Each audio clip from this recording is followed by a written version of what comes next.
Então, sejam muito bem-vindos a esta casa de trabalho de oração, né?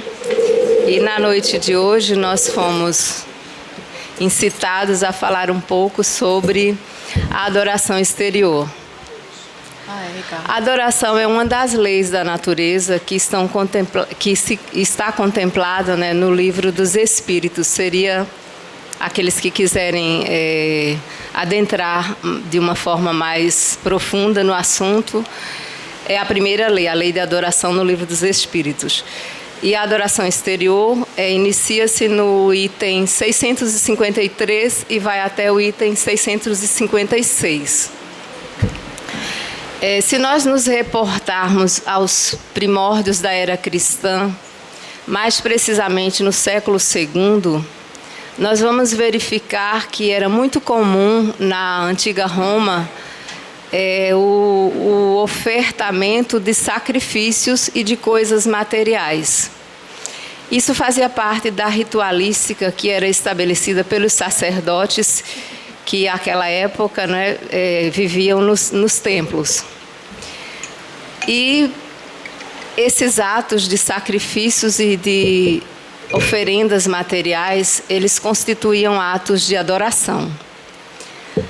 Para que nós entendamos como é que isso aconteceu, é preciso que a gente entenda um pouco sobre o que é que a gente pode dizer que é adoração. Então, no sentido vulgar, né, quando nós nos referimos à adoração, é aquele ato de veneração, de paixão extremada que alguns de nós, né, têm por coisas, por objetos ou pessoas. E neste viés é quando nós dizemos, eu adoro fulano, eu adoro cicrano, eu adoro com relação às coisas, eu adoro leite, eu adoro chocolate, né, com relação aos animais, né, eu adoro cachorro. Então, esta seria a adoração no sentido vulgar.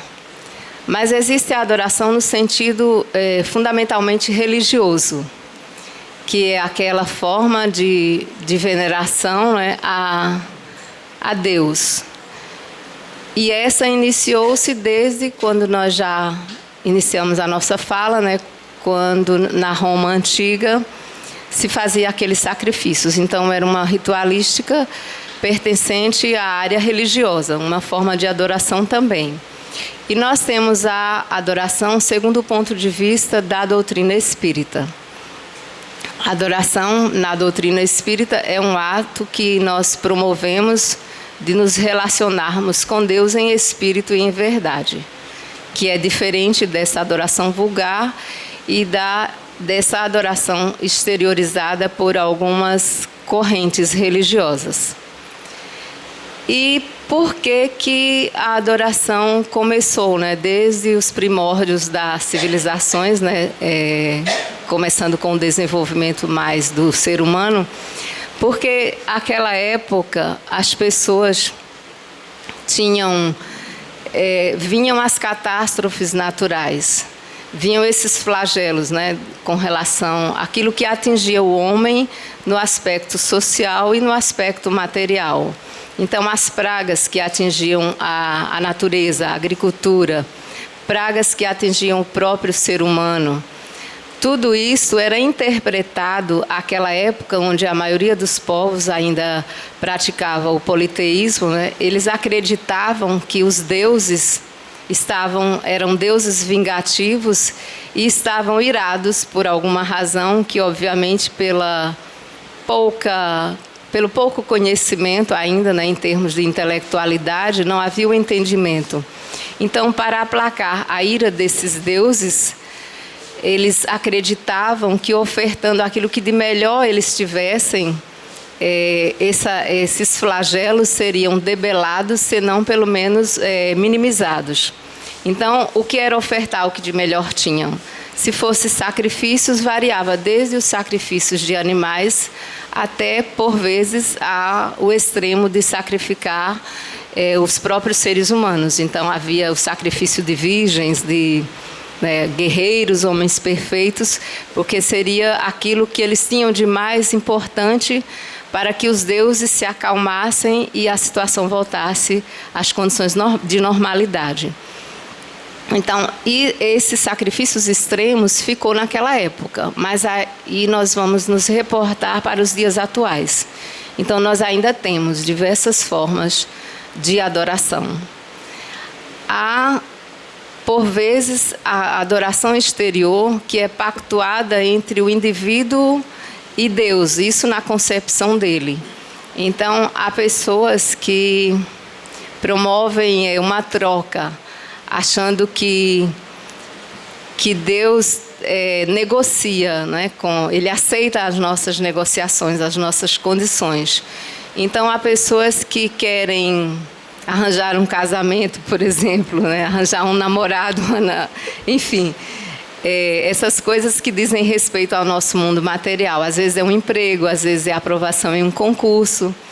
E aí a pessoa faz promessas, as mais diferentes, né, de acordo com a individualidade de cada um.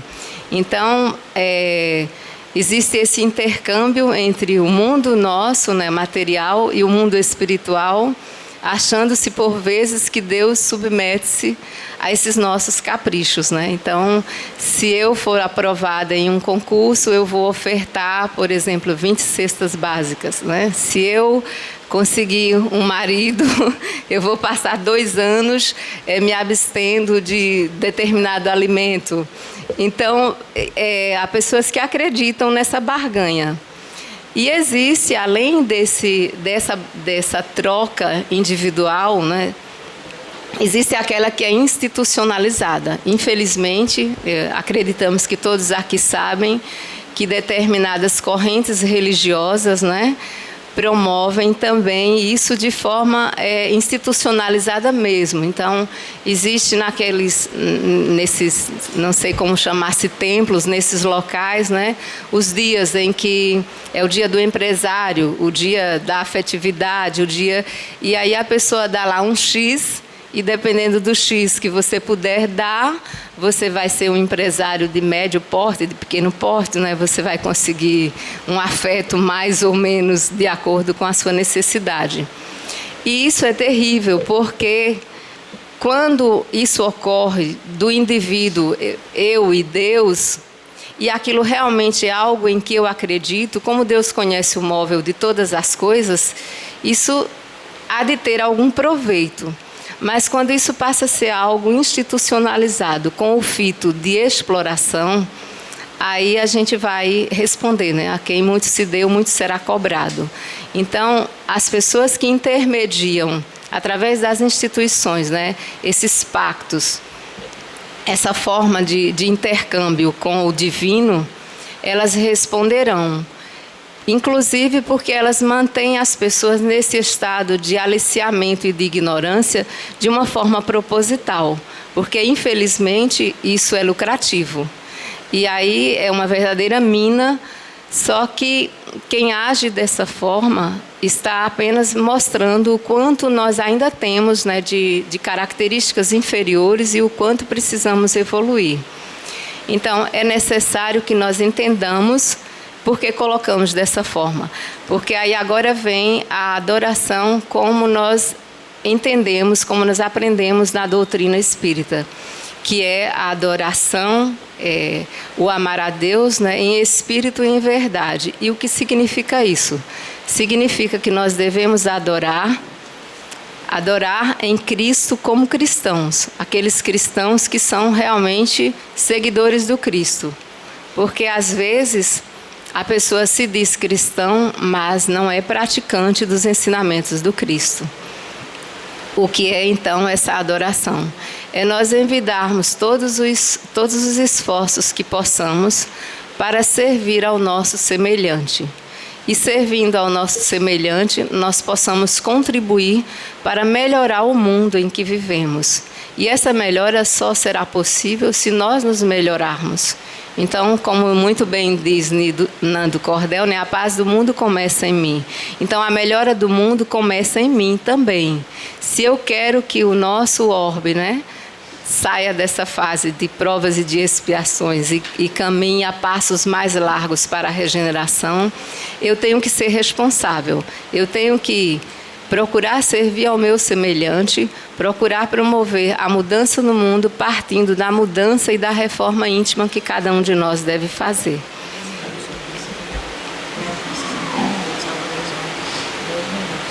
Tá. Então, é isso. Nós devemos procurar nos desvencilhar dessas formas de adoração, mas respeitando aqueles que o fazem de coração, porque existem pessoas que assim agem, mas eles fazem realmente acreditando. E aí Deus certamente aproveitará aquilo que for plausível de ser utilizado para o bem nessas circunstâncias.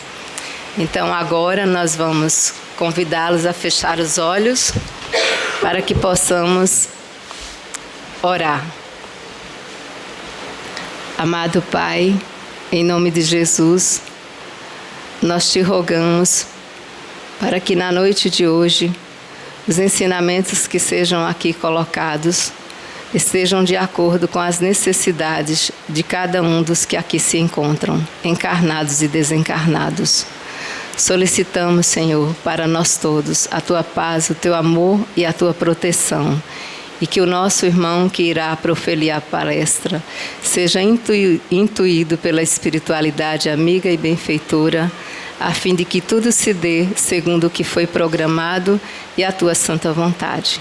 Que assim seja. Com a palavra o nosso irmão Hinaldo.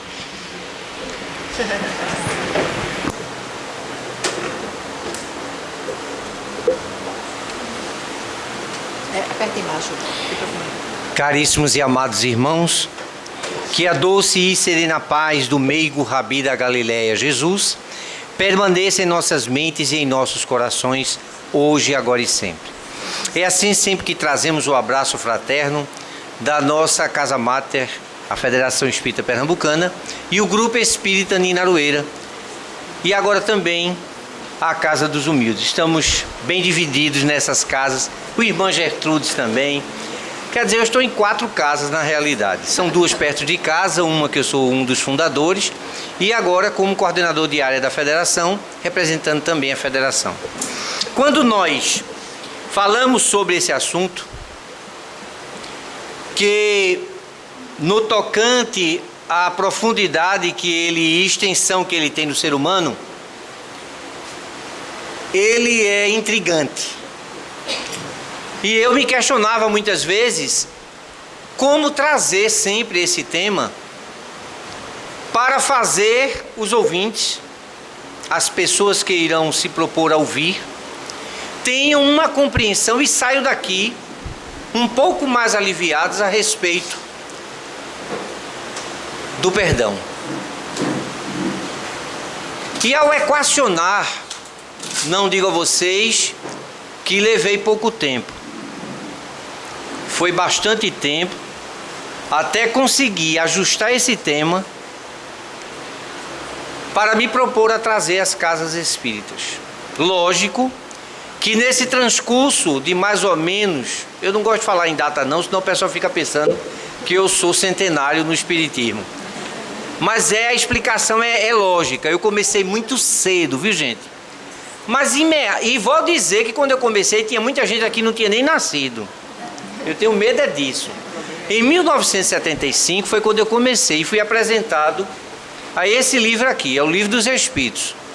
E a pessoa que me deu disse assim: professor, não leia, estude. Eu levei a sério. E toda vez que eu chego na 1019, a questão, eu volto para a primeira. E faço ininterruptamente esses poucos anos. E confesso, não sei nada de espiritismo. Eu pensei que soubesse alguma coisa. Quando eu ouvi Emmanuel, o mentor espiritual de Chico Xavier, dizendo a ele que nos momentos de folga, folga é Emmanuel ter folga, né? Mas vamos dizer assim, nos momentos mais livres, ele se direcionava ao mundo espiritual, às paragens celestiais, para ouvir os espíritos celestes estudarem sobre o Evangelho, sobre as narrativas de Jesus, o Evangelho trazido pelos Espíritos. E com isso, ele pronunciava Emmanuel.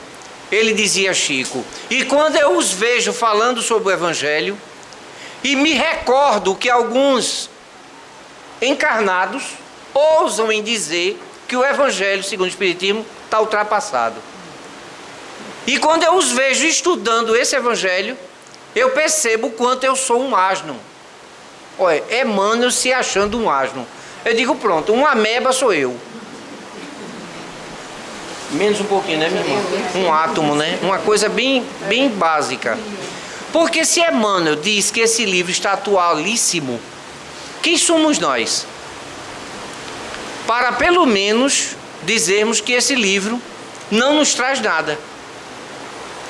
E quando eu comecei a fazer essa pesquisa, e foram vários assuntos, porque eu gosto, quer dizer, do Pentateuco eu gosto de todos eles.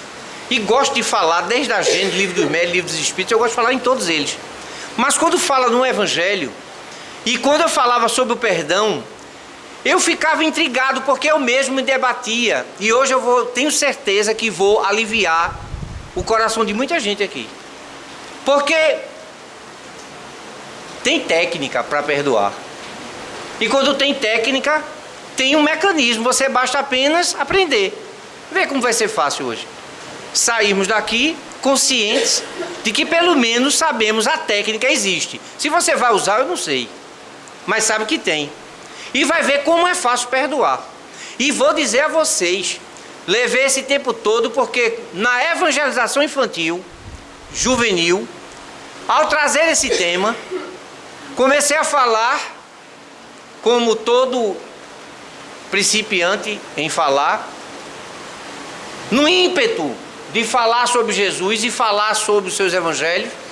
Estava eu numa sala de jovens de entre 14 até os 16 anos, e quando eu estava falando sobre o perdão e lendo os trechos que Pedro perguntava se deveria perdoar a cada ofensa 7 vezes, ou aquele velho e tradicional 70 vezes 7 vezes a cada ofensa, sem contar. Aí a jovem lá no meio disse, e ele chama de tio, eu não sou irmão do pai dela não, nem da mãe, mas ela chama de tio. Tio, me diga uma coisa, como é que eu faço para perdoar alguém que eu amo, mas que me agrediu, me estuprando, que foi meu pai? Foi, eu também pensei isso, me esconder. Um avestruz, né? Que a gente tenta esconder a cabeça. Como é que eu vou responder uma pergunta dela? E essa menina me botou numa situação, eu parei, abri os braços. Mas a espiritualidade não deixa a gente de jeito nenhum desamparado. E o nobre irmão espiritual que nos auxilia nessa jornada, humildemente me fez lembrar de um texto de um pastor norte-americano, que eu tinha lido uma vez uma reportagem sobre ele, falando sobre perdoar. E quando me veio isso à mente, essa técnica, eu digo, me lembrei da técnica, eu digo, então eu tenho que passar para ela. Aí expliquei, e vejam que ela levou um ano para pôr em prática. E quando ela botou em prática, ela veio me contar emocionada, consegui. Eu disse, você conseguiu perdoar? Eu disse, consegui. E aí ela veio me contar como fez, porque aí eu sou, mas homem é curioso, não é mulher não, é homem. Aí eu digo, olha, então me conta, pelo amor de Deus, que eu quero, e posso usar, eu perguntei, eu posso usar a sua história? Ela disse, pode contar, porque hoje eu estou liberta daquele peso que eu carregava. Eu entrei em casa, aí volta a história do tio, né? Eu entrei em casa, tio, e era Natal, o dia 25. Eu entrei em casa e dei de cara com ele. Como sempre, meu pai vive embriagado. Lógico, a dor que ele carrega dos infortúnios internos dele, as guerras psicológicas dele. E eu me aproximei dele e disse, desde o fato até aquela data, ela não falava com ele. Moravam na mesma casa, mas não falava com ele. Ela virou-se para ele e disse, pai, eu quero falar com o senhor. Então ele, alcoolizado, abriu os braços, minha filha. Aí ela, espere lá, fique aí. Primeira coisa, para que eu possa falar com o senhor. Nunca mais o senhor toque em mim, fique aí. Fique aí. Agora eu quero dizer ao meu pai que eu o amo. Mas ao mesmo tempo eu quero pedir a ele que mate esse animal que tem dentro dele. Porque eu disser a ela que a técnica que é de resistência natural do ser humano, e muita gente já fica fazendo buchoso quando eu começo a falar sobre, principalmente a agressão sexual, que eu não gosto de botar número, porque a espiritualidade fica, diga um númerozinho que é bom, o pessoal gosta, percentual. Mas eu não gosto de dizer porque a gente está com uma plateia e ele está falando que é a plateia daqui. É essa que está aqui dentro. Tem um número assustador dessas agressões. Veja, eu não estou falando de quem está lá fora não, viu? Estou falando de nós aqui. Inclusive, se minha esposa estivesse aqui, ela estaria na frente, encabedando, porque um amigo próximo da família, praticamente um ente de casa, fez isso. Não só tentou com ela, e fez com várias filhas de amigos do casal, que era meu sogro e minha sogra. E ela carregou um árduo peso durante um período enorme de rancor, mágoa e dor. Da criatura que fez, da mãe, porque quando foi contar, a mãe mandou ela: você não é a primeira que passa por isso não, caladinha. Se você contar, olha, uma menina de 12 anos, como é que você manda ela calar-se? E diz a ela: não conte, porque se você contar a seu pai, aí o pai é o segundo a ser culpado. Porque ela não podia externar para o pai, porque senão o pai ia matar. E aí seriam 5 irmãos, o pai, a mãe e a avó. O irmão do pai vivia em casa com a esposa e 5 filhos. Quer dizer, era tanta gente que ia passar fome, se esse homem fosse preso, porque ele ia matar o outro. Com certeza. E ela teve que calar. E essa dor, quando cala, que a pessoa não entende que não pode, não é para calar, é para falar, é para dizer. Resultou numa mágoa profunda que eu sempre alerto as pessoas. Mágoa é um veneno que você toma esperando que o outro morra. Não é ele que vai morrer, viu? Inclusive você vai passar por ele feliz da vida, e você magoado. Então não entre nessa. Está com mágoa, chame a pessoa e converse com ela. Bota os pontos nos is. Então, a mágoa da mãe, a mágoa do pai e a mágoa do agressor resultou num linfoma, que ao chegar no médico, o médico disse: não é nada demais não. Você com 4 meses você morre. 4 meses. Fantástico. É rápido. Não, porque o pessoal tem um medo de morrer, eu nunca vi. Deviam me chamar aqui para a gente falar de morte também, é muito legal. Porque o povo tem um medo. E ela teve que correr atrás do prejuízo. Vamos deixar a historinha dela e vamos voltar para a menina. Porque quando eu disse a ela, é fadado um erro natural do ser humano, é onde está a técnica de você perdoar. Prestem bastante atenção. Existem 2 coisas conjugadas que a gente não quer separar, mas é preciso, porque senão você não perdoa. E vocês vão concordar comigo que existem 2 fatores no caso. Olha lá, vou separar, viu? É difícil. Quem fez e o que fez. Mas volta, é rápido. Não quer soltar. Porque tudo que você lembra... Eita, como é difícil. Quem fez, o que ele fez junta. Porque você pensou na pessoa, lembra o que ele fez. Lembrou do que ele fez, lembra a pessoa. E aí você começa a confundir um pelo outro. E foi por isso que ela levou 1 ano para poder fazer um trabalho de separar. Mas ela separou exatamente o correto. Porque ela não tirou o agressor. Lembra que ela mandou ele matar o animal que tinha dentro dele? Que a atitude dele foi de um animal, porque nenhum animal faz isso com a cria. E aquele animal fez. E ela disse, separando, ela tirou uma persona que é necessário para todos nós. O pai. Porque tem gente, mas você não conhece meu pai. Eu disse, nem quero. Porque pelo que você está querendo dizer, você está dizendo para mim que ele tem qualidades que não são nem apreciáveis. Então deixe para lá, mas diga assim, Eu tenho um pai. Tu sabe, né? Sei, tá. Mas tenho. Alguém aqui por acaso não tem pai? Ou não tem mãe? Mas tu não conhece minha mãe. Não, nem quero. Porque tu não quer apresentar, imagine quem ela é. Eu não quero. Deixa pra lá. É isso que nós precisamos aprender. Quando nós temos uma ligação com uma pessoa, e essa é intransferível, inevitável, pai e mãe não tem como. E essas figuras têm que estar ilibadas num pedestal. É horrível a gente dizer isso, porque tem gente dizendo que ele não conhece minha mãe. Eu sei, 80% olha, lá vou eu com o número das mulheres têm problema com a mãe.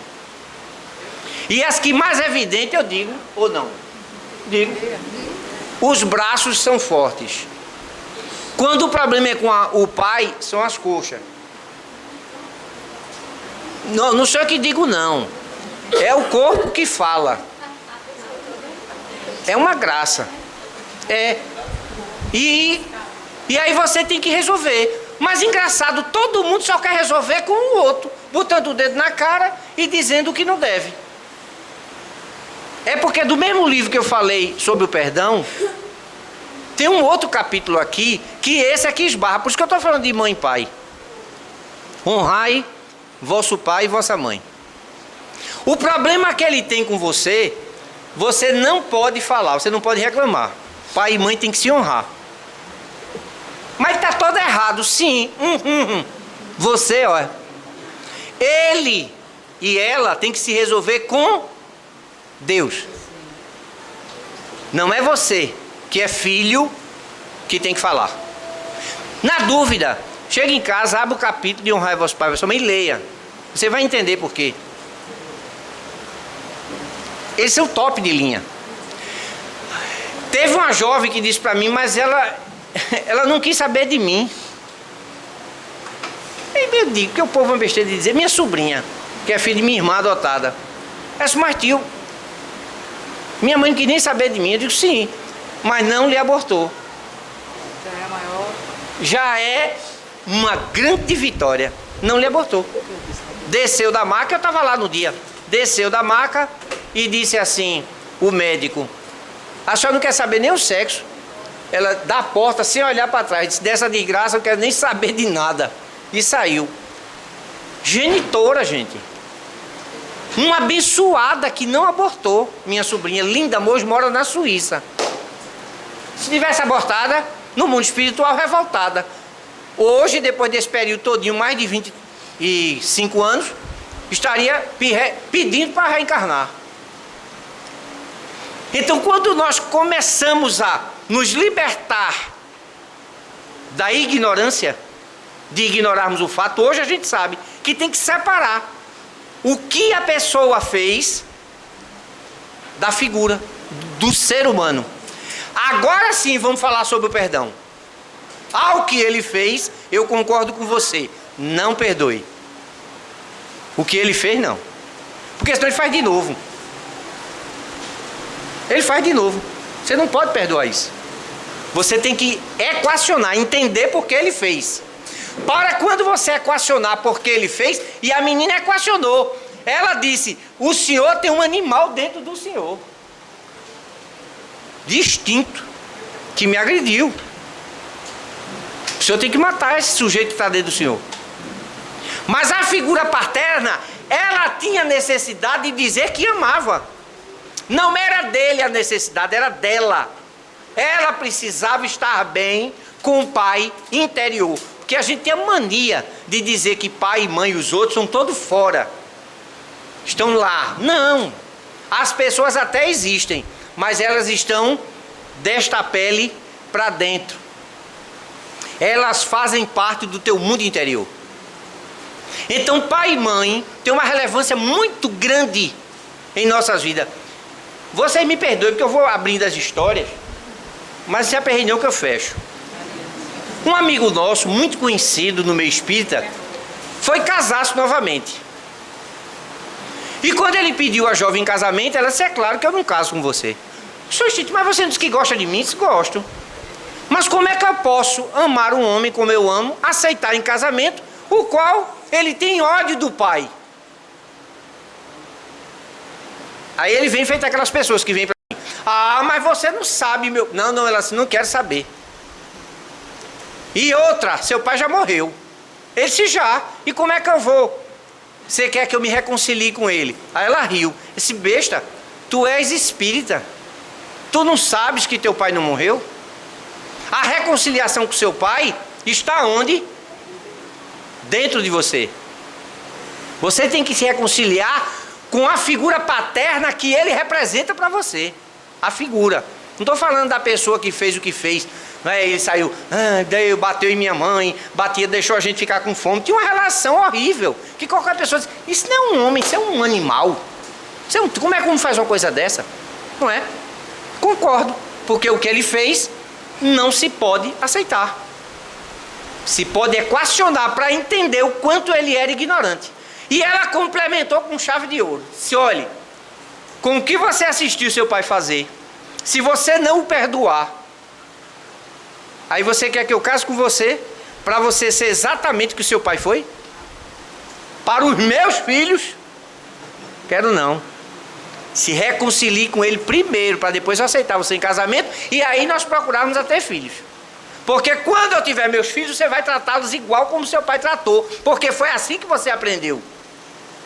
Repudia, mas vai fazer igualzinho. Não diz que filho de peixe, peixinho é, né? Não adianta. Nós não queremos aceitar porque malveso. Sabe por que essa relutância em perdoar? É porque você acha que tem que perdoar o que ele fez. Colou de novo. Você tem que arrancar. É difícil se arrancar. Porque é assim. Ô menino, tira essa música. Tu não sabe que aquele infeliz gostava dessa coisa? A música lembra o sujeito. A comida lembra. Olha, vem cá, quem está usando esse perfume que aquela desgraça usava? É assim.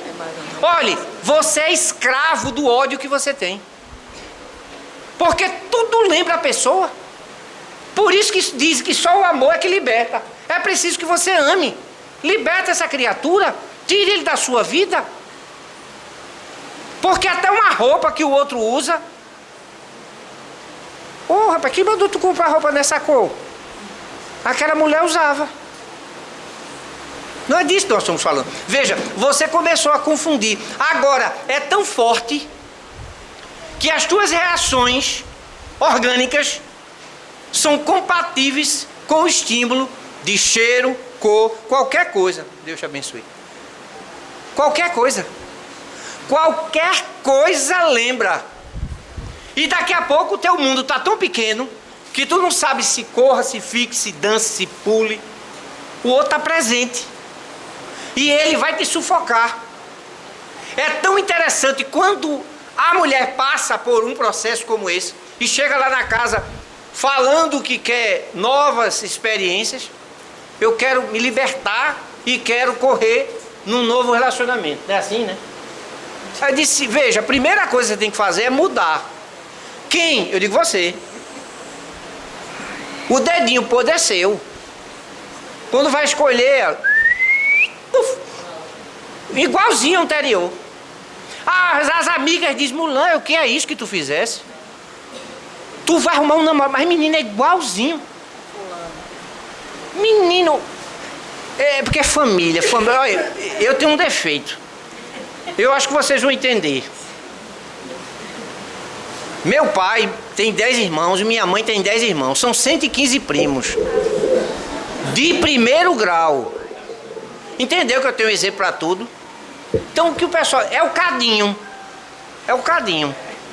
E aí eu não tenho... O pessoal... Eu cheguei numa empresa, certa feita, aí tinha lá uma senhora assim, toda... Eu entrei, olhei para ela assim, eu digo, titia fulana.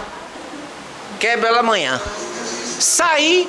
No dia seguinte entrei com a rosa, cheguei em cima da mesa dela e botei ela. Meu filho, eu ganhei. Titia. Por isso que nós precisamos nos relacionar. Para aprendermos como o outro funciona. Não é mudar o outro, não. Tem gente casada aqui há muito tempo. Conseguiu mudar o marido? Não. Nem vai. Nem tente.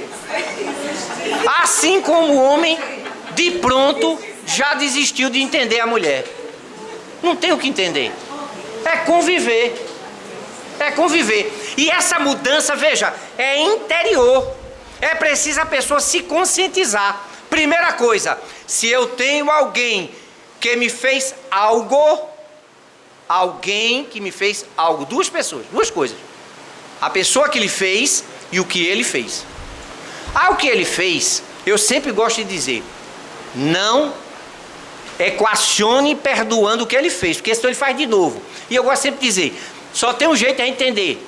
É dinheiro, né? Dinheiro a gente entende, né? Dinheiro a gente entende. Minha irmã só tem 100 reais, me empreste. Aí ela me dá 100 reais, me empresta. Chega no dia de pagar, eu não tenho dinheiro. E ela, como é espírita, boníssima, mas não é boba. Ela sabe que eu não vou pagar, porque eu sou veaco. Eu não pago a ninguém. Aí ela vai dar-me a lição. Chega para mim e diz, meu irmão, eu estou vendo que está chegando o dia e tu não tem o dinheiro. Já passou 2 datas que tu me desse, essa é a terceira. Porque o Evangelho manda dar 3 oportunidades, né? 3 datas. Não pagou.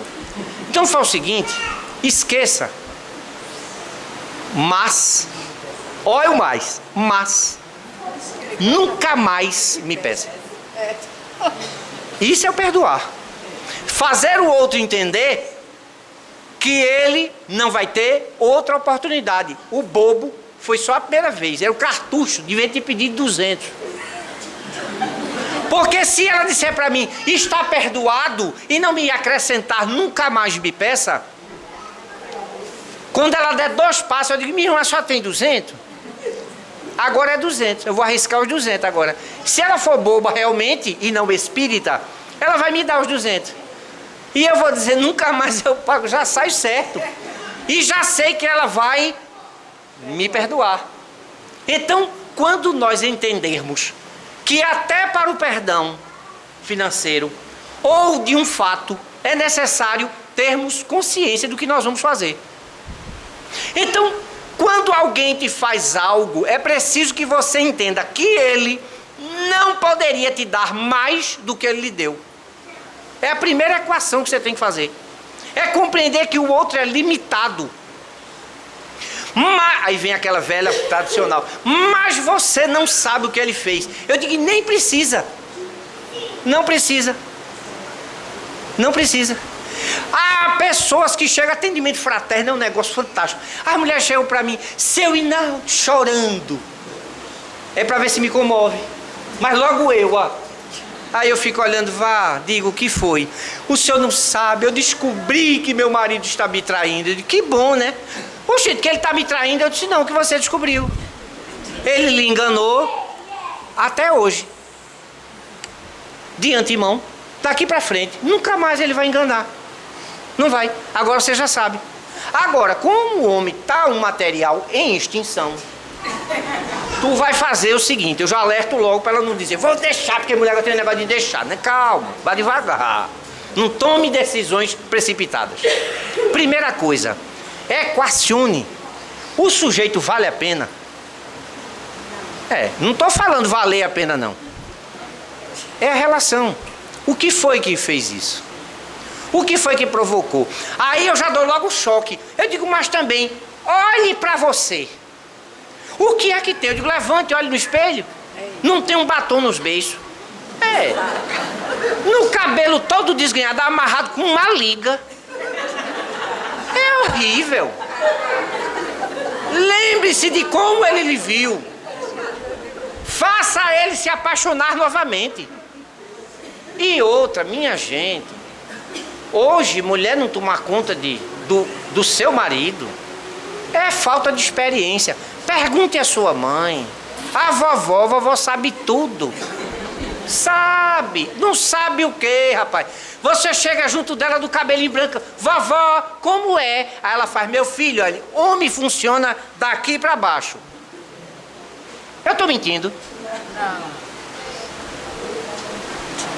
Tem mulher que se ilude. Acha que homem lembra do nome do perfume, a data de aniversário. Teve uma que chegou... Você não sabe o que é que ele teve capacidade de fazer. Terminamos o centro aqui na casa, saímos, você acredita que ele foi para casa? Eu digo, e era para ir para onde? Sábado, Inaldo, é dia de quê? Eu digo, eu não sei, eu não sabia que tinha instituído da prefeitura uma data para dia de sábado à noite fazer alguma coisa. O que foi? Ela disse, sábado é dia de pizza. Eu não sabia, eu digo, diga! Homem, você tem que pronunciar tudo. Eu quero comer pizza depois do centro. Eu quero receber rosas no dia do meu aniversário. Muito bem. Olha, essa sabe. Eu queria que você quisesse querendo quando eu queria, e que você não quiser agora também, não quero mais. Não quero. Não Não quis. Aí não dá. Não dá. Tá vendo como sabe explicar rápido o homem? Vocês ficam exigindo, é por isso que eu digo às mulheres, olha, perdoar o homem é uma técnica. Faz o scanner, passa ligeiro na contabilidade e vê se o sujeito tem condições de dar continuidade ao processo seletivo que você fez anteriormente. Se ele pode dar continuidade, vai lá, pega o sujeito, lembra da vovó, é comer e sexo. Tem alguma mulher iludida aqui, algum homem iludido? É o animal mais estúpido que se tem para criar. Aí a mulher vira para mim, mas eu não sei lidar, pergunta a sua mãe, a sua avó. Aí vem falar em perdão. Não porque ele fez isso, mulher, pelo amor de Deus. Tu tem que conversar mais. Toda essa engrenagem, aí existem tantas perturbações, tantos acontecimentos, que as pessoas quando chegam para mim, mas olha a situação que eu me encontro. Aí eu digo a ela, é tão fatídico que eu digo, olha, vou lhe perguntar 5 coisas. Isso. Aconteceu tudinho. Eu digo, tudo foram sinais. E você não quis olhar. Você. Então eu gosto sempre de dizer a pessoa que vem dizendo-se iludida, você não foi iludido. Você se iludiu. Você pintou. Aí vamos. Pode ser homem, mulher, mulher, homem. Pode ser o que for. Do homem para a mulher, da mulher para a mulher, do homem para o homem. Amizade, amigo, seja o que for. Ele era daquele jeito, você que não queria ver. Você criou uma expectativa. Você criou uma expectativa. E geralmente essa expectativa está cunhada dentro de uma ilusão de domínio. É aí quando a pessoa não gosta. Porque eu vou lá no ponto e você queria dominar o outro. E não sabia que ele não era do jeito que você queria. O outro não quer saber quem é. A relação mãe e filha, filho e mãe, pai e os filhos. E quando nós nos sentimos frustrados, quando não conseguimos, quando somos bastante... Como é o nome daquele sujeito lá do Ceará? Seu Nunga. Me lembrei. Ele bate no bolso e diz, aqui quem paga sou eu. E a ordem aqui é minha. Isso é a dominação pelo dinheiro. E mamãe que não tem dinheiro, ela tem uma facilidade mais demônio ainda. É porque ela faz o seguinte, ela faz a comidinha, ela faz o feijãozinho, ela faz a roupinha arrumadinha, engomadinha, passadinha, e a empregada já sabe, não pega nas camisas de seu fulano, que só quem sabe passar é ela. É o domínio de outra maneira. Espiritualmente estava um sujeito sentado na cama, na beirada da cama, nu, olhando para 16 portas do guarda-roupa, recém-viúvo. E a espiritualidade tinha trazido ela, disse, veja o que o senhor fez com o seu marido, olha para aí. Ele parado olhava para as portas do guarda-roupa e dizia, com ele mesmo, aonde aquela infeliz guardava minhas cuecas? Ele não sabia. Era o domínio onde ela botava, olha filho, já está tudo separado. Inclusive a camisa já está combinando com a gravata. Não sei, calça com gravata, sapato com meia. Estava tudo lá arrumadinho já. É um demônio. E chama isso de amor. E as mães fazem com os filhos fazem com as namoradas fazem com os pais. Tudo. A relação é essa. Esperando que o outro lhe seja submisso. Quando as pessoas reagem da maneira correta, do jeito que elas são, aí você diz que foi traído, que a pessoa não agiu como deveria. Ele era daquele jeito, você que não queria ver. E eu estou falando isso para que você perceba que essas relações, elas vêm acontecendo, se repetindo nas grandes reencarnações de famílias. E elas vêm e voltam, aí vem filho com pai, mãe com filha, aquele outro vai que matou. Lembra de Jesus quando ele disse, quando tu fizeres o mal a alguém, tu tem que repor com o bem. Quando ele disse assim, quando te bateres a face direita, apresentar-lhe a outra, não é outro lado da cara não, senão ele bate também. É errado como a gente pensa. Veja, Jesus quis dizer, quando te bateres a face direita, apresentar-lhe a outra. Ele te fez o mal, qual é a outra face? O bem. Se eu matei alguém numa encarnação, eu tenho que devolver a vida. Olha como vai cair algumas informações para muita gente aqui dentro. Eu tenho que devolver a vida. E para devolver a vida só tem um jeito. Eu ser mãe ou pai. Eu estou devolvendo o que eu tirei. Gente, é isso que fala plano de expiações e prova. Viu? Porque o povo acha que é o seguinte, eu matei, agora você tem que matar. E quando é que acaba isso? Nunca. Isso é de espiritóicos. É a mistura, sabe? Tem um negócio de uma mistura, né? Tem. É o sujeito que está com pelaca, domingo está na missa, vem para cá e fica conturbado, não sabe, e acha que a gente reencarnou para pagar. Pagar o quê, menino? Pagar os R$100 que eu falei a ela. Como isso é desde a época do descobrimento do Brasil, está impregnado a nível perispiritual. A gente acha que reencarnou para pagar. Não voltou para pagar nada. Você não deve nada a ninguém, a não ser as atividades. Eu sei que eu devo a ela. Ela me perdoou a dívida monetária. E a moral? Se eu tirar na Mega Sena no dia seguinte, o que é que eu tenho que fazer? É moral. E eu vou chegar para ela e dizer, olha, não vou lhe dar 1.000 não, vou dar R$1.000 não, vou dar R$100 não, vou dar 1.000. Ela vai dizer, não precisa. A espírita vai dizer, não, você só me devia 100 e eu lhe perdoei, não precisa você me dar. Que é espírita ela. Não precisa. Não é porque você ganha na Mega Sena agora que você vai me... Não. Veja como é diferente. E aí, mas eu tenho ainda uma gratidão por ela. Essa é a dívida que eu tenho com ela, de gratidão.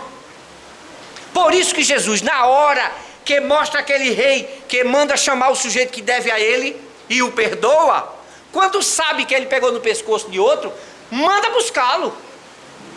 Servo infiel, eu não te perdoei, por que não fizestes o mesmo? Tão simples de entender, mas não acha bonita a parábola de Jesus, linda. Sim, o que quer dizer para você? O que é que você vai pôr em prática na sua vida? É por isso que Jesus, quando falou do perdão, ele está dizendo a você, entendes porque tu odeias o teu pai? É um ódio que não sabe de onde vem, não fala nem com o pai. Claro, nas vidas anteriores, que nós não precisamos mexer em maribondo, deixa lá, nem queira saber o que foi. Que você não gosta dele? Porque provavelmente ou ele matou você ou você matou ele. Numa discussão calorosa. Quem provocou tudo aquilo?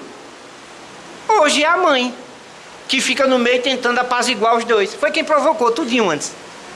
É um cadinho, deu para entender?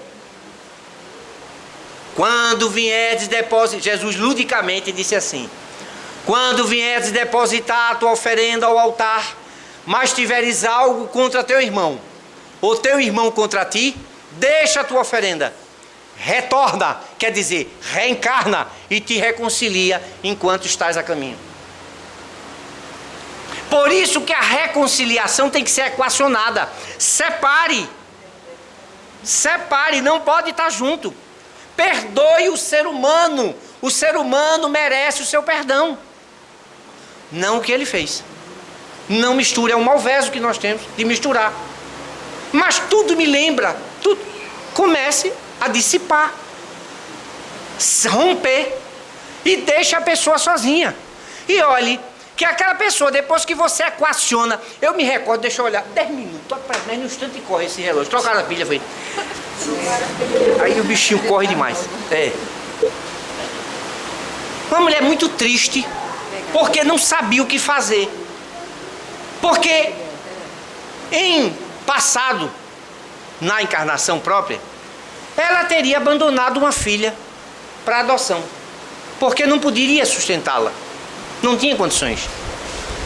E essa menina foi adotada por uma família que foi buscar o menino após ter feito uma seleção especificado que queria homem, com a cutis da cor deles, morenos, vê?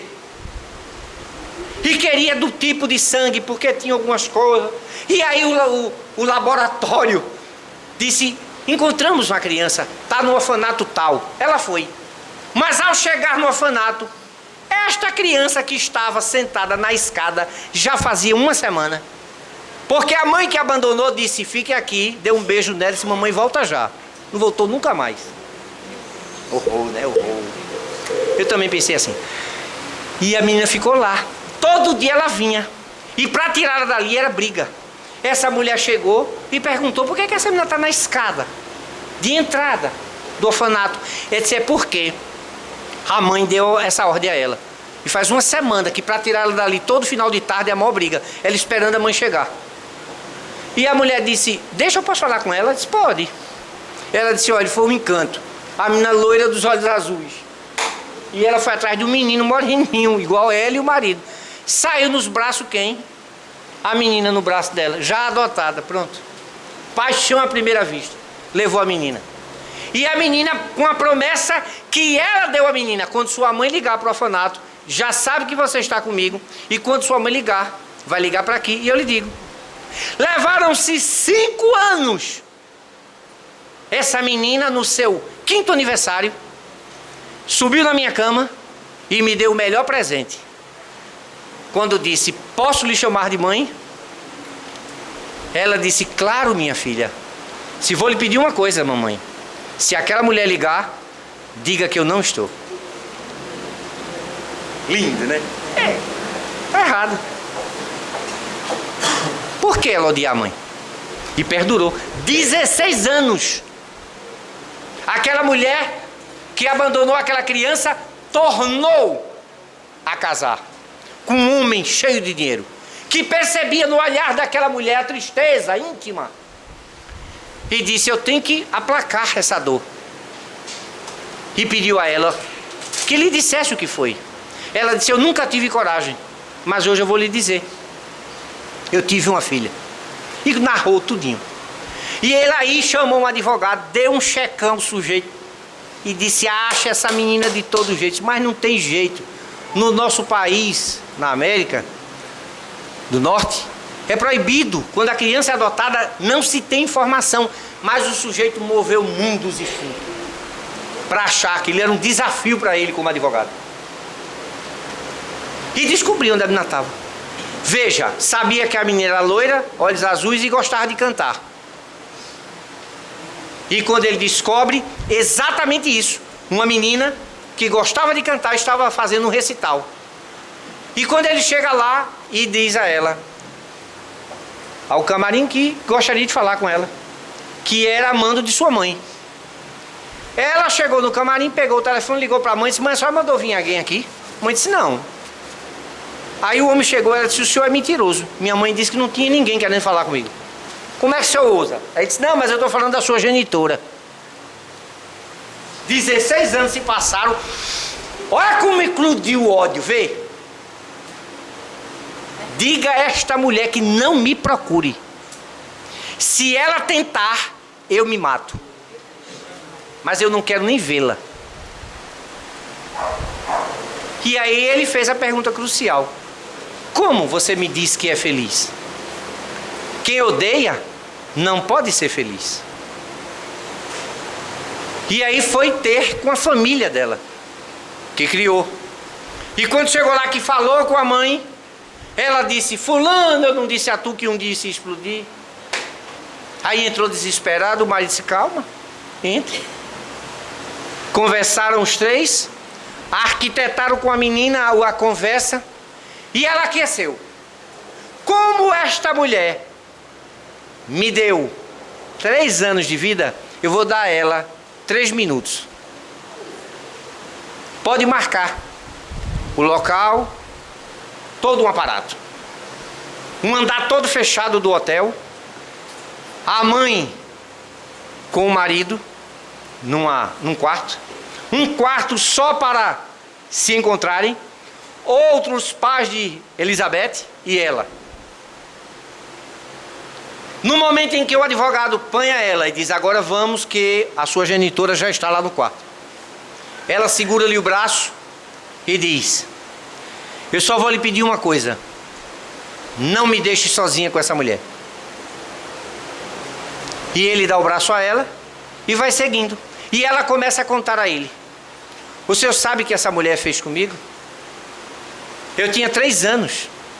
Ela, quando me deixou no orfanato, ela sabia que eu estava com uma doença degenerativa ocular e que eu ia ficar cega. Ela não queria era carregar uma cega pro resto da vida. Esse casal me aceitou, sabendo que eu tinha esse problema, e nunca me rejeitou. Me deram todo o conforto, todo o conhecimento em braille, todos os livros que eu quero, toda a universidade que eu pude começar. E agora ela vem com essa história de querer me ver. Ele disse: mas pelo menos os 3 minutos passa com ela. E eles, quando entram no quarto, ele se depara com uma mulher que era ela todinha, só que mais velha, sentada numa cadeira. E ele disse: pronto, Elizabeth, a sua mãe está aqui. Essa não é minha mãe. E a mulher diz: aproxime-se, eu quero tocar em você. E Elizabeth disse: por que a senhora quer tocar em mim? Ela disse: porque eu não lhe contei, você nunca soube. No dia que eu fui lhe deixar no orfanato, eu tinha vindo com você do oftalmologista. Eu sei que você deve saber disso, que você tinha uma doença degenerativa que estava ficando cega e teria mais ou menos uns 5 ou 6 anos só. Mas eu, quando saí de lá, eu já estava ficando cega. Então seria uma cega carregando outra cega. E o médico aí me disse, de forma simples: não seja egoísta. Dê a sua filha, a senhora não tem condições de criá-la. Dê a sua filha para alguém que possa educá-la e dar a oportunidade dessa menina ser gente. Porque a senhora é praticamente uma mendiga. Ela disse: eu te amo, Elizabeth. Aquilo foi um choque para Elizabeth, que tremeu.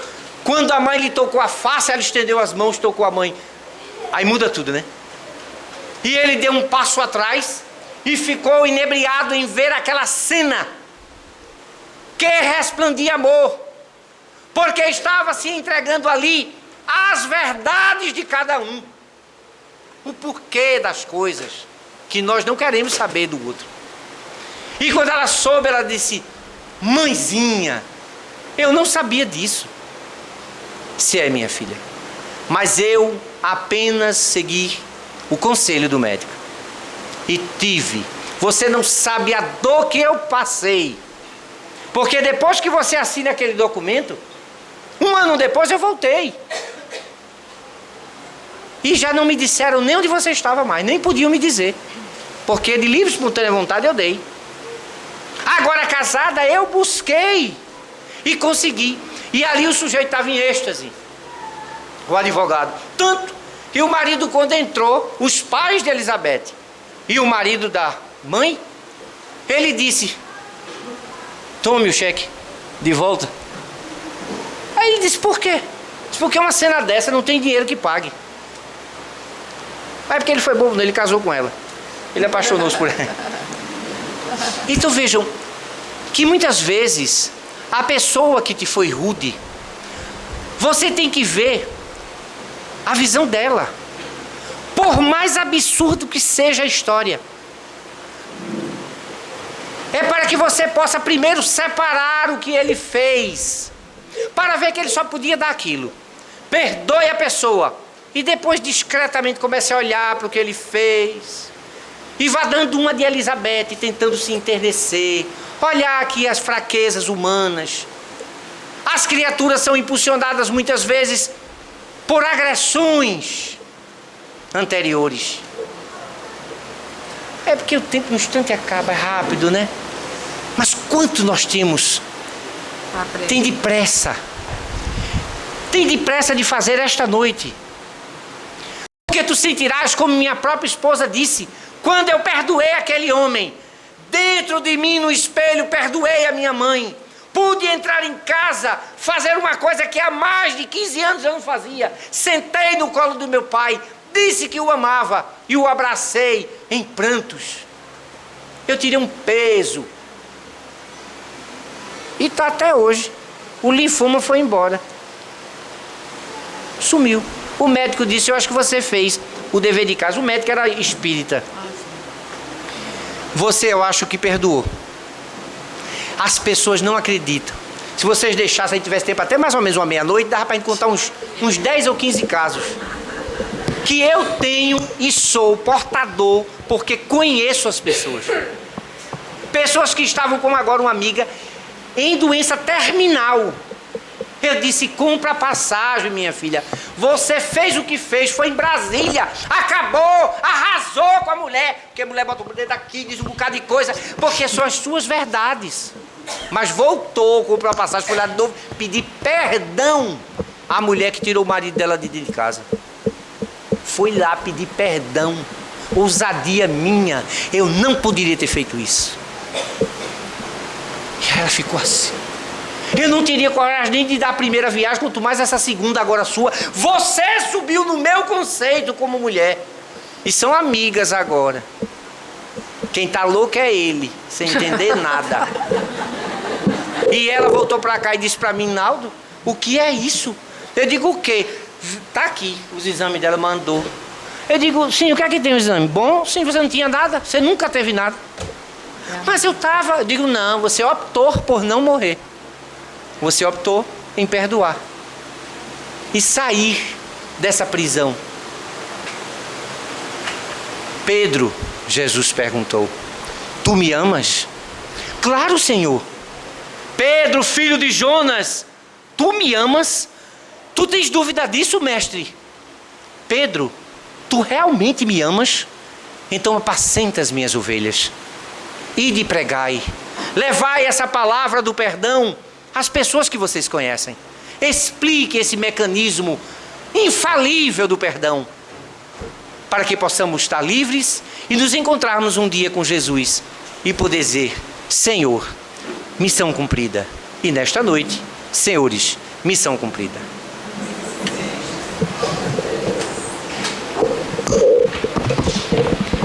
Nós agora vamos passar a palavra para a nossa irmã Conceição, a fim de que a mesma profira a prece de encerramento.